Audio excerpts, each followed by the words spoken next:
Sonicstate here at Superbooth 2021. I'm here with Kay from Leipzig West, and you've got a new, rather interesting module to show, haven't you?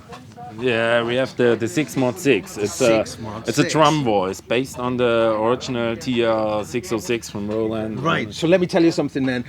When I first started out, way back in the 80s, I had a 4-track and a 606, so it's really close to my heart, and now to see it in Europe. So this is a fully analog drum machine? It's almost fully analog, but we took the liberty to do the noises in the CPU, so we can tweak them much further. Right. So like the hi-hat metal noise and the white noise for the snare is made by a CPU, but we really made sure that they are the same. They sound the same. They look the same on the scope, and but we can tune the metal noise. We can set the 6 oscillators apart with a spread parameter. And stuff nice! Like that. So that sounds then rather interesting. Well, of course, the 606 originally, the only thing you could change was the levels. The levels. Yeah. So on here, though, you can get in and dirty and get adjusting things. It starts with tuning of the oscillators like bass drum and toms, and you can set the decay for the noise of the snare or the hi-hat length decay, and even the kick has a decay amount that doesn't change the original character. It's not one of those, those mods where people drill holes in this beautiful machine and then just add a pot, and that's not it. We made a new circuit, so the bass sound of the 606 is still to be found in the machine. Yeah, because I mean, one of the classic elements of the 606 is the kind of the purity, the beautifulness of the tones. I think it's a very beautiful sounding drum machine.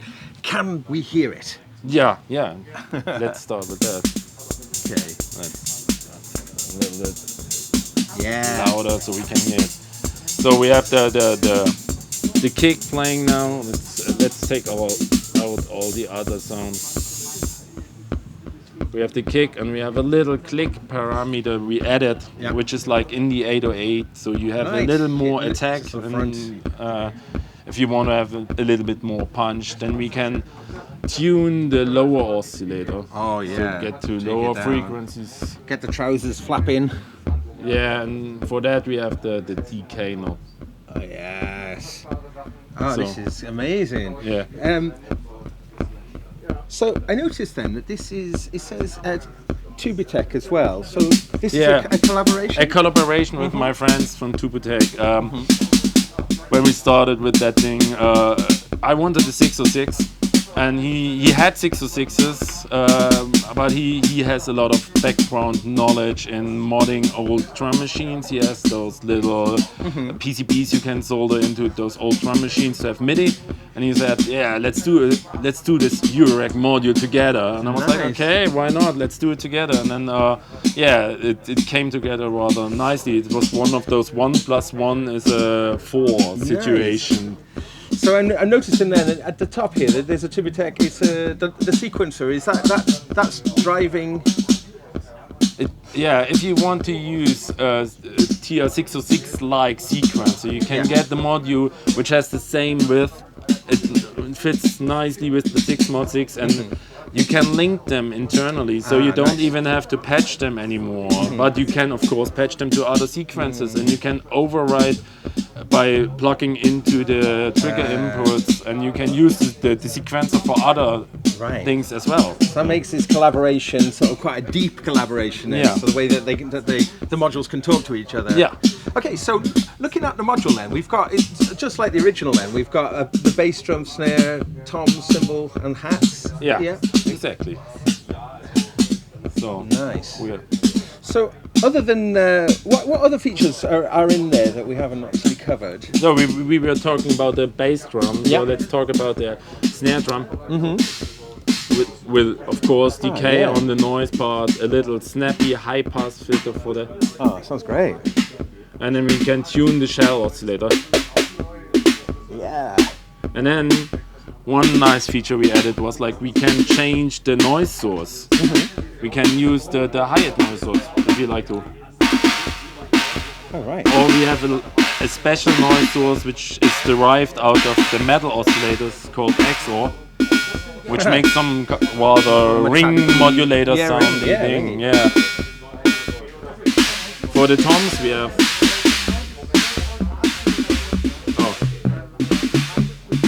The standard tom sound is there, but you can take out the noise, or you can turn it up to twice the amount of noise in the toms. And then you can tune them down. And if you want to really have a sub bass going on, you can switch the lower tom to be really low. Oh, cool.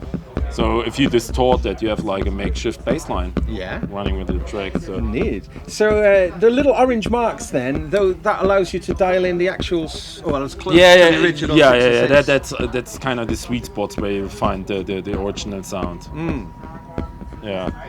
We were talking earlier. You were saying that out of all the different 606s, original 606s, they can sound quite different from each other. Yeah. When we were of course using original 606s to compare the sound to and to find out what we did wrong with the PCB, because when we started with the first prototype, it didn't sound like a 606 at all, and then we were using different units, and then we were like, oh man, that sounded better yesterday, and we realized, we compared it to another 606, and so we realized that 606s, especially the metal noise, like those old capacitors drift away, so the frequencies shift, and they sound all a little bit different. One is sharper, one is softer, one is a bit more noisy, because there's the jittery part of the square oscillators. So what can we modulate then from external sources? We can modulate the decays of snare, hi-hat and cymbal, which would then just imagine I'm an LFO now. We can modulate the bass tune of those metal oscillators and the spread of them via CV2. And also the white noise, if you go to... That's now, we switched the hi-hats to the white noise, so we can dial down the white noise too. And we can play it all via MIDI too. Oh really? So everything you can do via CV, you can do via CC. Oh nice. You can trigger the sounds, you can trigger the accent, and the coolest part is that you can play those 6 metal oscillators on a keyboard. You can play them chromatically. So you have chords in the hi-hats or in the snare if you like that. That is super cool. Yeah, that's the funky feature. So let's ask the big questions then. When will it be available? Yeah, you noticed that electronic parts are kind of sparse in the moment, so we are waiting on the delivery of the CPUs. Okay.